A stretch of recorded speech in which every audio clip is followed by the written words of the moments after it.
पीराने पीर दस्तगीर महबूब सुबहानी कुतुब रब्बानी गौसे समदानी पीर लासानी शेख पीर मीर मुहिउद्दीन अब्दुल कादिर जिलानी रदियल्लाहु ताआला उच्च आवाज़े बोले सुभान अल्लाह। उन्हीं जन्मग्रहण करेছেন 471 হিজরিতে পহেলা রমজান এবং তিনি ইন্তেকাল করেছেন 561 হিজরিতে 11ই রবিউল সানি, যেটা আজকের দিন করেছে।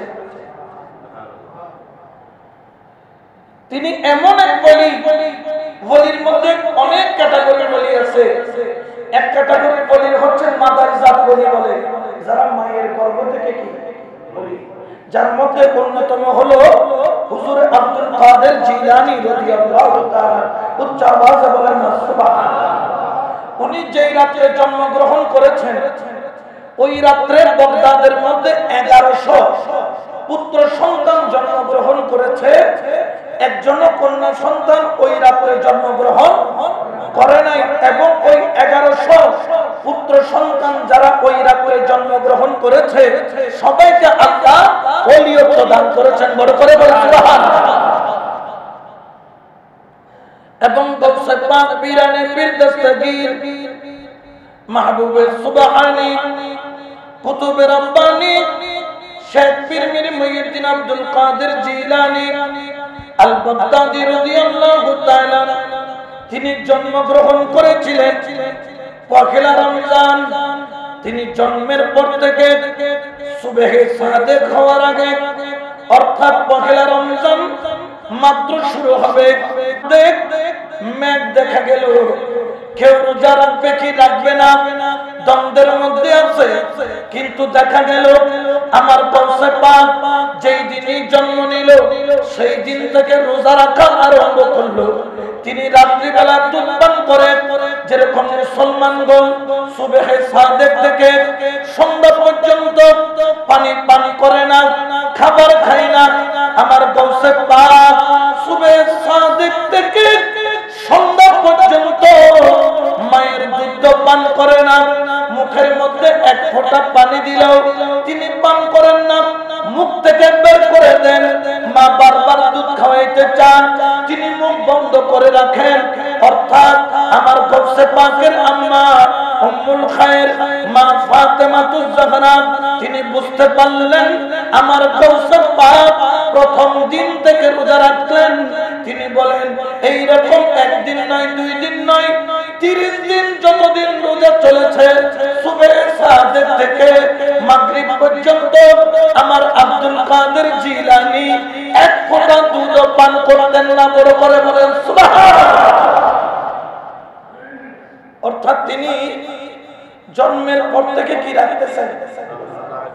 এখন অনেকে বলবেন এগুলো তো গাঁজাখুরি কথা, এগুলো আপনাদের বানানো কথা। অনেকে বলে কি বলে না, কেন আল্লাহর কিসে ক্ষমতা নাই। যেমন রাসূলের পাক খুতবা দিতেন, এরকম একটা খেজুর গাছ ছিল, উস্তুনে হান্না বা উস্তুনে হান্নানা। তো খেজুর গাছের সাথে খেলান দিত, খেলান দিয়ে নবী এইভাবে খেলান দিয়ে কি দিতেন, খুতবা দিতেন। এখন খুতবা যখন দিতেন, এখন রাসূলের পাক একদিন এক সাহাবী এরকম একটা চেয়ার বানায় এনে বলতেছে, ইয়া রাসূলুল্লাহ আপনি তো প্রতিদিন খেজুর গাছের সাথে খেলান দেন, আজকে মিহরাবের মধ্যে বসে আপনি খুতবা দিবেন, আমার মন চাইতেছে আমি আপনার জন্য একটা মিহরাব আনলাম। সুবহানাল্লাহ। রাসূলের পাক কবুল করলেন, মিহরাবে দাঁড়ালেন, খুতবা দিবেন। অমন টাইমে দেখতেছে এমন ভাবে কান্নার আওয়াজ, এমন এক কান্নার আওয়াজ যে কান্নার আওয়াজে মসজিদ ভারী হয়ে গেছে। মা সন্তান হারাইলে যেভাবে কান্না করে ওইভাবে এক কান্নার আওয়াজ আসছে, উচ্চ আওয়াজে বলে সুবহানাল্লাহ। মরা খেজুর গাছ আর পাশে হলো মিম্বার, সবাই ডানে তাকায় বামে তাকায়, কান্না করে কে, কান্না করে কে, দেখে কোন তো ব্যক্তি নাই। আমার রাসূল তো অন্তর্যামী, আমার রাসূল খেজুর গাছের কিনারায় গেলেন। যখন খেজুর গাছের উপর হাতটা রাখলো খেজুর গাছ আওয়াজ দিয়ে বলেন, ইয়া রাসূলুল্লাহ, ইয়া হাবিবাল্লাহ, আপনি মেহেরবানি করেন আমি উসতুনে হান্নানার সাথে হেলান দিয়ে খুতবা দেন। আপনি যখন প্রত্যেক জুমাবার খুতবা দান করেন, আমি খেজুর গাছ আপনার মোহরে নবুয়তকে চুমা দেই। করে বলেন সুবহানাল্লাহ। মোহরে নবুয়তকে কি দেয়? কারণ মোহরে নবুয়তটা কোথায় ছিল? পিঠে বলেন না কোথায়? আর পিঠটা লাগতো কিসের সাথে? খেজুর গাছের সাথে। এখন উসতুনে হান্নানা বলতেছে, ইয়া রাসূলুল্লাহ, আপনি তো নতুন মেহরাব পাইয়া মেহরাবের উপর উঠে গেলেন, আমি কি বেকার হয়ে গেলাম?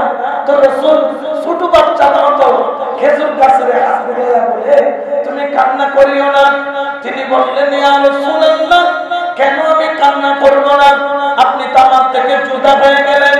আমার নবী বলেন, উসতুনে হান্নানা, আমি তোমার জন্য দোয়া করলাম, কাল কিয়ামতের ময়দানে আমি রাসূল যখন জান্নাতুল ফেরদৌসের মধ্যে প্রবেশ করব, ওই জান্নাতুল ফেরদৌসের মধ্যে একটা খেজুর গাছ থাকবে, সেই খেজুর গাছ হলো তুমি, উসতুনে হান্নানা।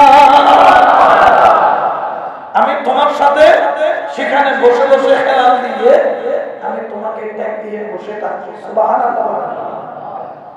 এখন কথা হলো, বাংলাদেশের যত খেজুর গাছ আছে এগুলোর যদি বেদিও ফিটা, এগুলা কথা বলবে, কান্না করবে? এটা কি কাজাকুরি কথা নাকি হাদিসে মুস্তাফা? সহিহ হাদিস, একজন দুইজন নয়, পুরা মসজিদের মানুষ সবাই। তো আল্লাহ চাইলে মরা গাছ দিয়েও কথা বাহির করতে, আল্লাহ চাইলে একজনের শিশুকে রোজা রাখাইতে। আমার যখন হযরত আপনার ইউসুফ আলাইহিস সালামকে জুলেখা যখন মিথ্যা অপবাদ দিল, জানার অপবাদ, ওই জানার অপবাদের সাক্ষী দিয়েছেন বড় মানুষ না বাচ্চা? কোলের বাচ্চা, যে কিনা কথা বলার এখনো বয়স, এখনো মায়ের দুধ খায়, শুধু ওয়া ওয়া করে কান্না করে। আমার ইউসুফ আলাইহিস সালাম বললেন, যখন সবাই বললেন যে ইউসুফ তুমি দায়ী, তখন ইউসুফ বলতেছেন আমার সাক্ষী আছে। বলে সাক্ষী কে? বলে অমুকের কোলের বাচ্চা। সবাই বলতেছে আপনি কি বেকুফ? এই 2 মাসের বাচ্চা কি কথা বলে? আমার ইউসুফ আলাইহিস সালাম বললেন, বলে না, কিন্তু আল্লাহ চাইলে বলাইতে পারে। তখন কি করলেন? বাচ্চাটাকে কোলে নিয়ে বললেন, বাচ্চা তুমি বলো। জুলেখা হাসতেছে যে এই বাচ্চা কি সাক্ষী দিবে? কেউ যদি বলে যে 2 মাসের বাচ্চা কথা বলে, এটার বেকুব বাজার কিছু বলবে? কিন্তু পয়গম্বর চাইলে সেটা সম্ভব। সম্ভবটা করে কে? এখন উনি কোলে নিয়ে বলেন, বাবা তুমি সত্য কথা বলো।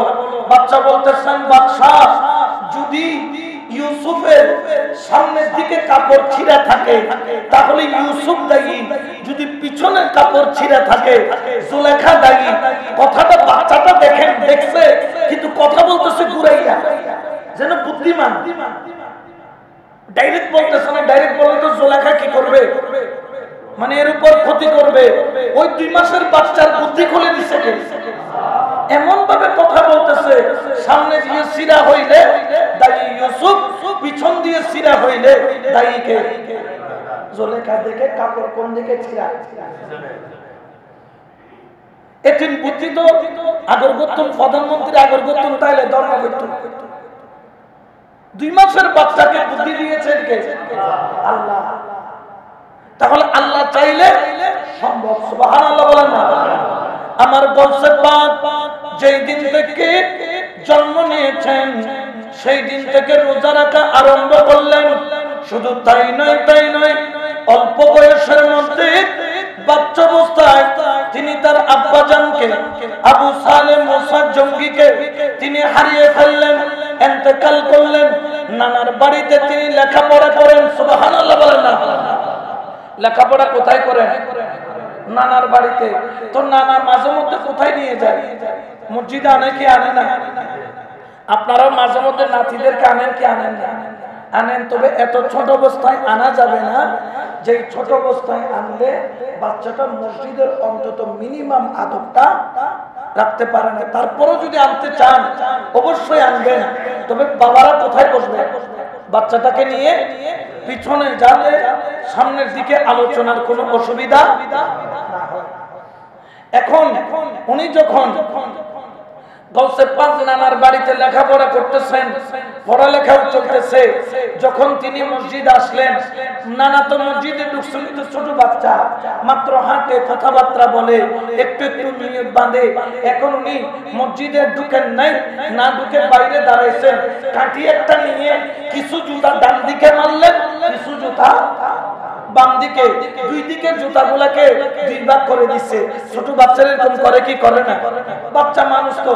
এখন মুসল্লিরা বের হয়ে কারো জুতা খুঁজে পাইতেছে না, কারোটা দেখে ওই কোনায়, কারোটা দেখে।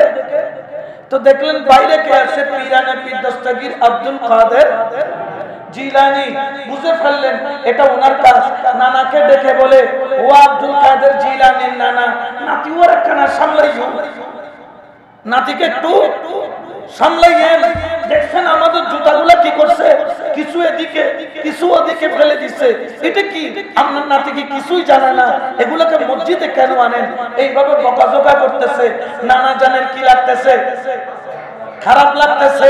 যখন খারাপ লাগতেছে, বেদেকটা নিয়ে দৌড়ানি দিছে কাকে? পীরানে পীর দস্তগীর আব্দুল কাদের জিলানী আল বাগদাদী রাদিয়াল্লাহু তাআলা। দৌড়ানি দিতেই পীরানে পীর দস্তগীর দৌড় দিছে, যাইয়ে সামনে দেখি কেউ নাই, নানাও কাছে চলে আসছে। হঠাৎ করে দেখে একটা কবরস্থান, মুদ্দরদেরকে ডাক দিতেছে, ও মুদ্দর, আমার নানা জান আমাকে মারবে, তাড়াতাড়ি আমাকে একটু বাঁচাও। সুবহানাল্লাহ। ওই কবরে 300 মুদ্দর ছিল। কয়শো? সব মুদ্দর উঠে গৌসে পাককে ঘিরে রাখছেন। নানা জান তো দেখে অবাক, ঘিরে মুদ্দর তোমরা চলে আসলে কেন? বলতেছেন আপনি তাকে মারবেন না। সঙ্গে সঙ্গে গৌসে পাক পীরানে পীর দস্তগীর মুদ্দরদেরকে বললেন, তোমরা চলে যাও, নানা এখন ঠান্ডা হয়েছে। তখন নাতিকে আদর করে বলতেছে, নাতি তুমি কাজ করলে কেন? বলেন, নানা জান যখন মসজিদে মানুষ ঢুকছে, আমি জুতাগুলো দেখতেছি, কিছু মুমিনের জুতা, কিছু মুনাফিকের জুতা। আমি মুমিনের জুতাগুলোকে ডান দিকে রাখলাম, মুনাফিকের গুলাকে বাম দিকে রাখলাম। বড় করে বলে সুবহানাল্লাহ। কারণ ওনার অন্তর চক্ষু খুলে দিয়েছেন কে? আল্লাহ। এই জন্য এদেরকে বলা হয় শেখে ফাল। শেখে ফাল মানে কি? যিনি যা বলেন আল্লাহ তা কবুল করেন। এমন কোন দোয়া নাই গৌসে পাকের যেটা আল্লাহ কবুল করে নাই। তবে গৌসে পাকের আলোচনার চাইতেও গৌসে পাকের শিক্ষাটা আমাদের জন্য বড়। যখন তিনি প্রাথমিক লেখাপড়া শেষ করলেন, মা দেখলেন এখানে লেখাপড়া হবে না, ওনাকে বাগদাদের শহরে প্রাণ কেন্দ্রে প্রেরণ করলেন। মা কলালের ভিতরে 40টা স্বর্ণের মুদ্রা, যাকে বলা হয় দিনার, 20 দিনারে হয় 7.5 তোলা। 20 দিনারে কয় তোলা? আর 40 দিনারে 15 তোলা। কয় তোলা? 15 তোলা। স্বর্ণের দাম কি কম? বর্তমান সময়ে অনেক টাকা। 40টা স্বর্ণের মুদ্রা কলারের মধ্যে সেলাই করে দিয়ে সন্তানের জন্য দোয়া করে বললেন, বাবা তুমি বাগদাদে গিয়ে বড় আলেম হয়ে আসো, লেখাপড়া করো। আগের যুগে এরকম গাড়ির ব্যবস্থা ছিল না, পায়ে হেঁটে রওনা দিলেন কাফেলা। পথের মধ্যে ডাকাত দল ধরলো, ডাকাত দল ধরে লুণ্ঠন করা আরম্ভ করলো। গৌসে পাককে চেক করলো, কিছু নাই। দ্বিতীয়বার আরেকজন এসে চেক করলো, কিছু নাই। আরেকজন এসে বলছে, বাচ্চা তোর কাছে কি কিছু আছে? তিনি বললেন হ্যাঁ। বলে আমার কাছে আছে। কি আছে? বলে 40টা স্বর্ণ মুদ্রা আমার কাছে আছে। আবার চেক করলো, দেখে নাই। বললেন কোথায় আছে? বললেন আমার কলারের ভিতরে আমার আম্মা জান সেলাই করে দিয়েছেন 40টা স্বর্ণ মুদ্রা। বড় করে বলেন সুবহানাল্লাহ। ডাকাত মাথা চুলকায় করে। মানুষ টাকা বাঁচানোর জন্য কত ধরনের চিন্তা করে। আর এই যদি ছেলে না বলতো, এই 40টা স্বর্ণ মুদ্রা পাওয়া তো আমাদের পক্ষে সম্ভব ছিল না। একটা কাজ করি, উস্তাদের কাছে নিয়ে যাই, ডাকাত সর্দারের কাছে নিয়ে যাই। সর্দার যখন জিজ্ঞেস করলেন, বাবা তুমি চাইলে তো টাকাটা বাঁচাইতে পারতা, এখানে লক্ষ লক্ষ টাকার স্বর্ণ তোমার কলারের ভিতরে, তুমি বাঁচাইলা না কেন? আমার গৌসে পাকের বয়স তখন অল্প, 8-10 বছরের গৌসে পাক বললেন, ও ডাকাত সরদার, আপনি ভুল বুঝবেন না, আমি কেন সত্য বললাম জানো? আমার মা আমাকে শিক্ষা দিয়েছেন, ও সন্তান, জীবনে জান চলে গেল তুমি কখনো মিথ্যা বলবা না। উচ্চ আওয়াজে বলেন সুবহানাল্লাহ। যখন এই কথা বললেন, ডাকাতের চোখ দিয়ে পানি আসা আরম্ভ হয়ে গেল। আরে একটা 10 বছরের বাচ্চা মায়ের কথাকে অনুসরণ করে মিথ্যা বলছে না। আর আমি ডাকাত, আল্লাহ আমাকে এতবার বলল আল্লাহর পথে চলার জন্য, আমি ডাকাত আল্লাহর কথা শুনলাম না, আল্লাহর ফরমান মানলাম না। এই ছোট্ট বাচ্চা মায়ের কথা পর্যন্ত ফেলে না, এই বলে কান্না করে দিল ডাকাত। তখন ডাকাত স্বর্ণগুলো আমার হাতে দিয়ে বললেন, হুজুর আপনি কে জানি না, তবে আপনি যেই হন না কেন, আমি ডাকাতের মন চাইতেছে আপনার হাতে তওবা করে বায়াত হয়ে যাব, মুরিদ হয়ে যাব। আমি জীবন অনেক ডাকাতি করছি, অনেক অপরাধ করছি, কিন্তু আপনার মতো এরকম সত্যবাদী কখনো দেখি নাই। নিশ্চয়ই আপনি কোন বড় বুজুর্গ। ডাকাতের সাথে অনুসারী যারা আছেন তারা বললেন, উস্তাদ আপনি যখন বায়াত নিচ্ছেন, আপনি যখন মুরিদ হচ্ছেন, আপনি যখন তওবা নিচ্ছেন, তাহলে আমরাও কেন বাদ যাব? সবাই মিলে গৌসে পাকের হাত মোবারকের মধ্যে তওবা করে বায়াত গ্রহণ করে। ওই ডাকাত জীবনের জন্য নামাজ ছাড়ে নাই, ওই ডাকাত জীবনের জন্য আল্লাহর ইবাদত ছাড়ে নাই। যতদিন জিন্দা ছিল ডাকাতির সমস্ত সম্পদ যার যার থেকে ডাকাতি করেছে, যার যার কাছে যাওয়া সম্ভব ঘরে ঘরে যাইয়া টাকাগুলো ফেরত দিয়ে দিল। আর আমার চাইয়া আসলো, এটাই হলো ওলি আল্লাহর আদর্শ। বড় করে বলেন সুবহানাল্লাহ। ইয়া তো মগর औलाद দিলে ডাকাতি না औलाद গজিলে। হাওলাত নেওয়ার আগে আমার কাটতি আমার থেকে 7 লাখ টাকা হাওলাত নিয়েছে 15 দিনের জন্য। কত দিনের জন্য? 15 দিনের জন্য। আজকে 10 বছর হবে, 15 দিন এখনো কি হয় নাই। আজ জুতা 2-3 জোড়া খেয়ে আর গরম না যায়, হইদি মামু মামু লাগে, মামু ইয়ার বিশের খন করিব টিয়া গুনাই আল্লাহরা তো সারে দি। তবে হ্যাঁ, খেয়াল রাখবেন, আজকে আপনি মাপ পাচ্ছেন, কিন্তু হাসরের ময়দানে মাপ পাওয়ার কোন সুযোগ। যত আমল করছেন সব আমল আমাকে দিয়ে যেতে হবে, কারণ এগুলো আমার বাবার রক্তকে ঘামে ঝরাইয়া এই টাকাগুলো কষ্ট করে কি করেছে, ইনকাম করেছে। হারামের টাকা নয়, হালালের টাকা। আল্লাহ এখন অনেক দিয়েছে, গাড়ি দিয়েছে, বাড়ি দিয়েছে, ইজ্জত দিয়েছে, সম্মান দিয়েছে। অনেক বক্তারা ডায়েরি বন্ধ করে ঘুমাচ্ছে, কিন্তু এই যে রবিউল আউয়াল মাস গেল, এখন পর্যন্ত একদিনও গ্যাপ পাই না একটু রেস্ট নিয়ে। মানুষ এত মহাব্বত করে, ইজ্জতের মালিক কে? আজকালকার হাওলাত দেওয়াটা এখন বড় কঠিন বিষয়। হাওলাত নিতে দেরি, এটার ফেরত দেওয়ার কথা মনে থাকে, কিন্তু গৌসে পাকের আদর্শ কেমন দেখেন। ডাকাতকে এমন ভাবে পরিবর্তন করলো, ওই ডাকাত মানুষের ঘরে ঘরে গিয়ে ডাকাতির সমস্ত সরঞ্জাম ফেরত দিয়ে ক্ষমা চায়, ও আমাকে মাফ করে দাও। তুমি মাফ না করলে আল্লাহ মাফ করবে না। দেখুন দেখুন ওলি আল্লাহর আদর্শ কেমন। একজন ডাকাত আল্লাহওয়ালা হইতে দেরি হয় না, এটাই হলো ওলি আল্লাহর কাজ। সুবহানাল্লাহ। আমার গৌসে পাক পীরানে পীর দস্তগীর অনেক কষ্ট করে লেখাপড়া করেছেন। তিনি এলমের উপর 13 বিষয়ের উপর সার্টিফিকেট। কয় বিষয়? 13 বিষয়। আমার তো সার্টিফিকেট 3 বিষয়ে। একটা হচ্ছে কামিল হাদিস, একটা হচ্ছে কামিল ফিকহ, একটা হচ্ছে কামিল তাফসীর। বাংলাদেশে আছে 3টা, ট্রিপল টাইটেল বলে যেটাকে, হাদিস, তাফসীর, ফিকহ। এই 3টাই বাংলাদেশে আছে। আমি 3টার উপর মাস্টার্স কমপ্লিট করছি। এখন গৌসে পাক এলমের সাগর এমন ছিল, তিনি 13 ধরনের বিষয়ের উপর মাস্টার্স কমপ্লিট করছেন। সুবহানাল্লাহ। তাহলে তিনি সাধারণ কোনো আলেম নয়।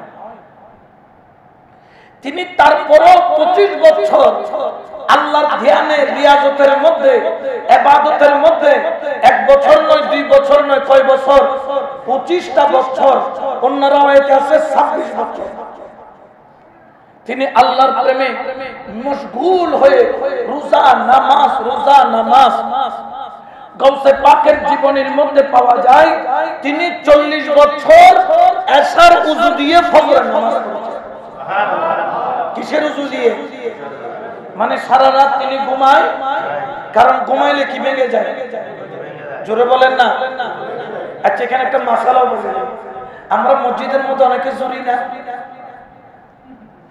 জোরে না জোরে এখন কেউ জুবান দে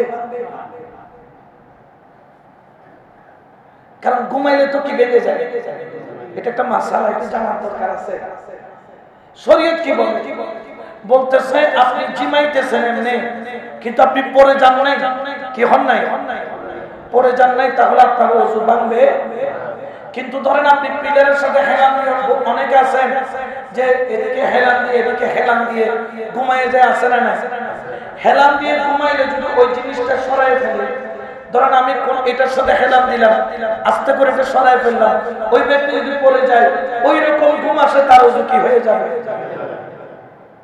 তো বোধকে খোয়াই সল্লা বলি ও সাইডে সাইডে বসি ফন্দি বই সাইডে দি বই বই এলা দিয়ে সব বন্ধ করি এন বাবু ওয়াইজ না দে ব্যাকুড়ো তো মনে করে তুমি ওয়াইজ না আসলে বা ওয়াইজ না তো না তুমি গিয়ে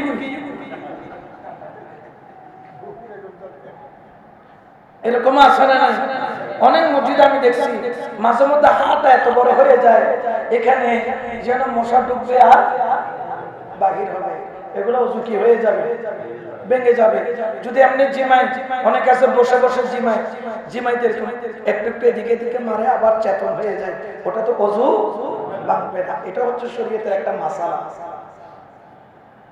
যাক এরপরে আমরা দেখবেন যে সব সময় নামাজ যখন পড়ি এই শক্ত টুপি পরবে শক্ত টুপি পরা ভালো শক্ত টুপি পরা ভালো কেন শক্ত টুপি পরবেন অনেকে আছেন যে নরম টুপি পরেন এই যেমন আমার এই টুপি পরছেন এটা নরম টুপি তারপর আরো আছে নরম টুপি পরা যাবে তবে এমন ভাবে পড়তে হবে যাতে এটা খুলে না পড়ে কারণ শক্ত টুপি পরলে সুবিধা কি আপনি যদি 2 হাতের টুপি পরেন আপনার নামাজ কি হয়ে যাবে নামাজের মাঝখানে টুপি পরে যায় না টুপি পরে গেলে ব্যবহার করতে পারবেন কয় হাত 2 হাত ব্যবহার করা যাবে না আপনি এক হাতে টুপিটা নিলেন এবং দিলেন তাহলে আপনার নামাজ কি হবে না ভঙ্গ আপনি যদি এমন নরম টুপি পরেন যেটা এক হাতে পরা এখন নরম টুপিটা কয় হাতে পড়তে হয় 2 হাতে তাহলে আপনার নামাজ পৌঁছে যাবে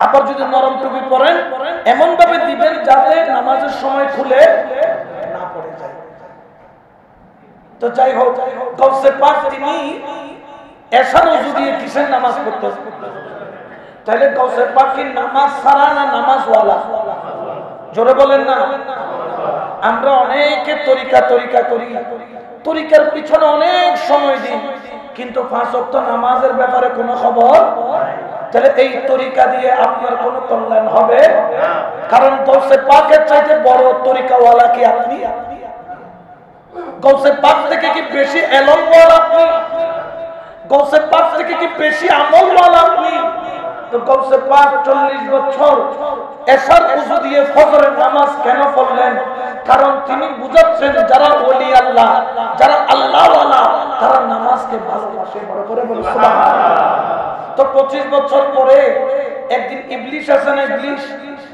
ইবলিস এমন ভাবে টুপি টাপি পাগড়ি জুব্বা লাগাইয়া আয়েশা গেল আয়েশা বলতেছে আব্দুল কাদের জিলানী আমাকে চিনেছো বললেন আপনি কে বলে আমি আল্লাহ আমি কে আল্লাহ তো বলতেছে কি হয়েছে বলতেছে তোমার ইবাদত এত করেছো আমি আল্লাহ এত খুশি হয়েছি যেটা বলার বাইরে আজকে থেকে তুমি কামেল হয়ে গেছো আর তোমার কোন নামাজ পড়া লাগবে তো গাউসে পাক চিন্তা করতেছে যে আমার আর নামাজ পড়া লাগবে না তো রাসূলের চাইতে বড় কামেল কে আছে রাসূল তো শেষ নিঃশ্বাস পর্যন্ত নামাজ ছাড়ে নাই আমার নামাজ লাগবে না নিশ্চয় এটা আল্লাহ নয় এটা কে জুতা কানকুলি বলে মাইজি দেয়, জুতাও আবার গাউসে পাকের জুতা না, এটা কি যেমন তেমন জুতা? জুতা তো একবার পরে নাই, জুতা যাইয়া গাউসে পাকের জুতা শয়তানের গালের মধ্যে, ডান গালের মধ্যে ফটাস ফটাস ফটাস একটার পর একটা শুধু মারে আর মারে। কারণ কি? গাউসে পাক বললেন তুই তো আল্লাহ না, তুই শয়তান, দূর হ শয়তান, তোর সাথে আমার কোনো সম্পর্ক। তখন কিছুক্ষণ পরে আবার শয়তান উদ্দেশ্য থেকে আওয়াজ দেয়, আব্দুল কাদের আমি আল্লাহ। কি হয়েছে? আজকে আমি আল্লাহ বলতেছি, আজকে তুমি বেঁচে গেছো শয়তানের হাত থেকে, কারণ তোমার আগে তোমার মর্যাদা সম্পন্ন এরকম 11 জন ব্যক্তির বেলায়তকে এই শয়তান নষ্ট করেছে। তোমার এলম, তোমার জ্ঞান, তোমার বুদ্ধি আজকে তোমাকে বাঁচায় ফেলছে। গাউসে পাক এবার বামটা জুতা করি, হয়তো তুই এখনো নাচ গেলি দিনি, আমার এলম নয়, আমার এলম দিয়ে বাঁচা সম্ভব। বাঁচিয়েছেন কে? আরেক জুতা মারলেন, শয়তান বলতেছে জীবনে আর আপনার কাছেও আসবো না। ওনার নাম হচ্ছে পীরানে পীর, মিরানে মীর, দস্তগীর আব্দুল কাদের জিলানী। তো উনি কি নামাজ ছাড়ছেন? তো আমি আর আপনি কি? আমি কি গাউসে পাক থেকে বড়? আপনি কি গাউসে পাক থেকে বড়? তাহলে আপনি কেন ছেড়ে দিবেন? এই জন্য পৃথিবীর বুকে কোনো ওলি পাবেন না নামাজ ছাড়া। প্রত্যেকে পঞ্জেগানের নামাজ এই কারণে পড়েন, কারণ নামাজ পড়া মানে আমার মাওলা আলী বলেন, যখন আল্লাহর সাথে কথা বলতে মন চাই আমি আলী নামাজে দাঁড়ায় যাই, যখন আল্লাহর কথা শুনতে মন চাই আমি আলী কোরআনটা খুলে পড়ি। কারণ নামাজ পড়লে আল্লাহর সাথে কথা বলা যায়, আবার কোরআন পড়লে আল্লাহর কথা শোনা যায়। সুবহানাল্লাহ। তো গাউসে পাক পীরানে পীর দস্তগীরের আলোচনা অনেক লম্বা, আমি হাদিসটা তরজমা এখনো করি নাই, কারণ যে হাদিসটা তরজমা করার পরে আপনি বুঝবেন ওলি আল্লাহর মর্যাদা কি। আমি যে হাদিসটা তেলাওয়াত করেছি এই হাদিসটা হচ্ছে বুখারী শরীফ কিতাবুর রিকাব, বাবু ইয়াদখুলাল জান্নাতা মিন উম্মতি ৭০ আলফা বেগাইরে হিসাব অধ্যায়ের হাদিস। সুবহানাল্লাহ। আবার এই হাদিসটা মুসলিম শরীফ কিতাবুল ঈমান, কিতাবুল অর্থাৎ মুত্তাফাকুন আলাইহি, বুখারী তো মুসলিমও এটাকে কি বলে? মুত্তাফাকুন। আবার এটার সনদ সহিহ, সনদ সহিহ। হযরত সাহাল ইবনে সাআদ রাদিয়াল্লাহু তাআলা তিনি একদিন আমার নবীর দরবারে গেলেন। ক্বালা নবী সাল্লাল্লাহু, সবাই বলেন সাল্লাল্লাহু আলাইহি ওয়াসাল্লাম, আমার নবী সাহালকে ডেকে বললেন, সাহাল রে, লা ইয়াদখুলান্নাল জান্নাতা মিন উম্মতি ৭০ আলফা আও ৭০০ আলফা শাক্কান, আমার উম্মতের মধ্যে ৭০,০০০ ওলি অথবা ৭ লক্ষ ওলি থাকবে। আল্লাহ বলবেন ওলি তুমি জান্নাতে যাও, কিন্তু ওলি বলবেন আল্লাহ আমি জান্নাতে যাব না, যাব না। জান্নাতে যাবেন না কে? ওলি। যাইতে বলবেন কে? একই অধ্যায়ের মধ্যে আরেকটা হাদিস আছে, কেন যাবেন না ওলি? আল্লাহ জিজ্ঞেস করবেন ওলি রে কেন আপনি জান্নাতে যাবেন না? কারণ জান্নাত তো আপনাদের জন্য বানাইছি। তখন আল্লাহর ওলি বলবেন ইয়াকুলুনা ইউসাল্লুনা মা'ানা ইয়াসুমুনা মা'ানা ইউযারিউনা মা'ানা ইউজালিসুনা মা'ানা ইউসাদিকুনা মা'ানা। আল্লাহ দুনিয়াতে আমার কতগুলো মুরিদ ছিল, আমার পিছনে নামাজ পড়তো, আমার সাথে রোজা রাখতো, আমার দরবারে যাইতো, আমি মুর্শিদের উরস হইলে পাগল করা হয়ে যেত, আমি মুর্শিদের প্রেম রাখতো, আমি ওলিকে ভালোবাসতো। আল্লাহ আজকে আমি কেমনে জান্নাতে যাব? কারণ দুনিয়াতে আমি ওলি ছাড়া সেই কিছুই চিনে নাই, আমি ওলি নাম নামাজ পড়তাম, আমার সাথে নামাজ পড়তো, আমি ওলি রোজা রাখতাম, আমার সাথে রোজা রাখতো, আমি ওলি জিকির করতাম, আমার সাথে জিকির করতো। ঘর চাই নাই, বাড়ি চাই নাই, টাকা চাই নাই, সম্মান চাই নাই, শুধু আমি ওলিকে বিশ্বাস করেছে। আল্লাহ আপনি তো বলেন জান্নাতে যাইতে, কিন্তু মাওলা রে আমি আমার পাগলগুলাকে ফেলে জান্নাতে যেতে পারি না। এটা কোন শরীফ? বুখারী শরীফ। বোধকে বুখারী ছাড়া না মানে দিলে বোধকে আছে না নাই? শুধু বুখারী বুখারী বুখারী, এটার বাইরে তারা যায়। এই বুখারী শরীফ থেকে বলে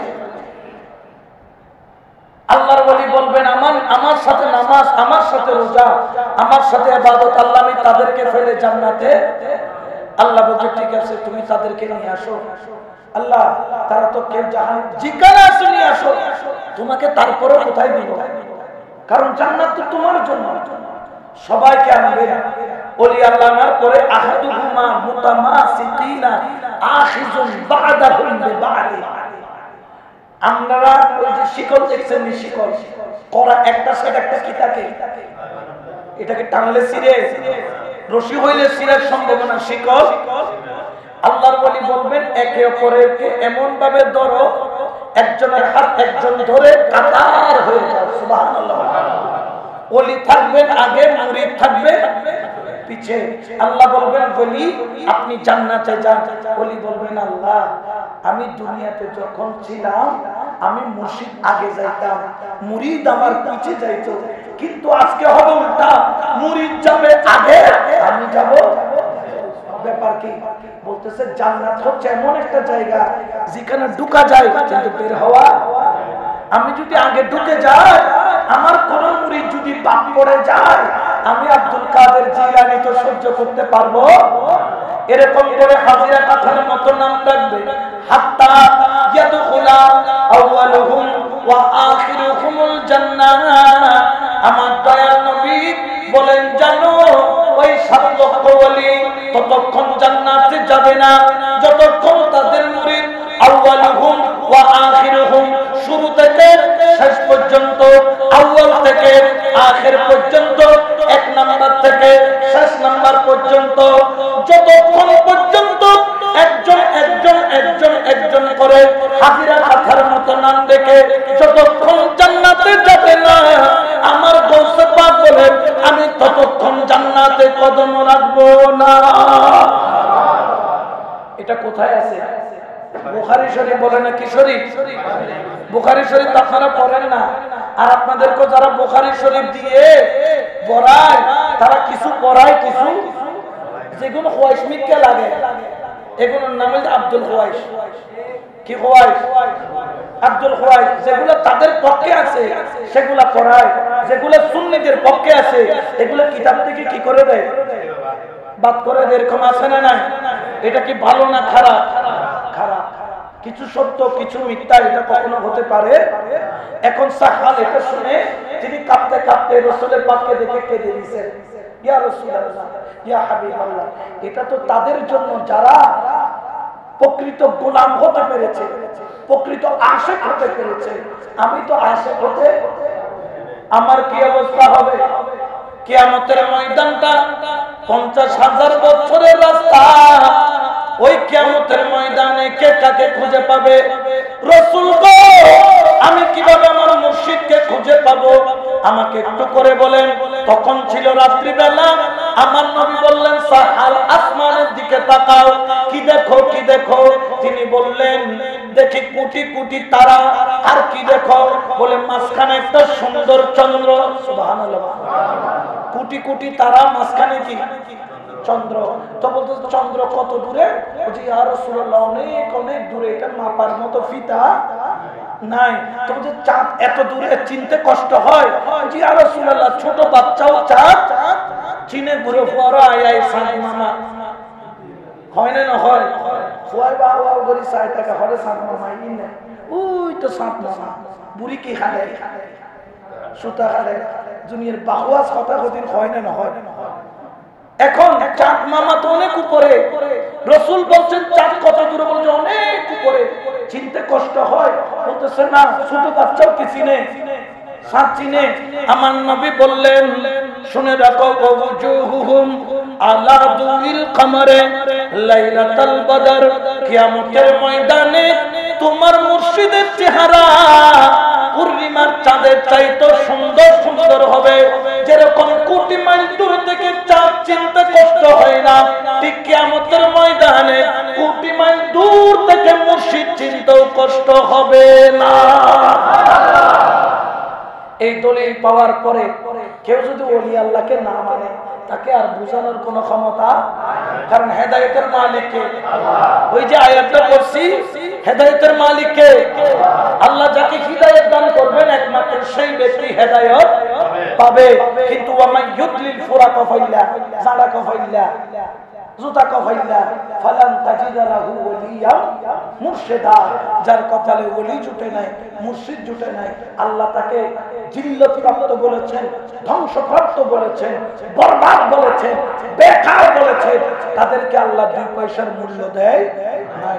আপনি এই জন্য ডাইরেক্ট সরাসরি পাইকারি দরে ওলি আল্লাহকে অস্বীকার করার কোনো সুযোগ।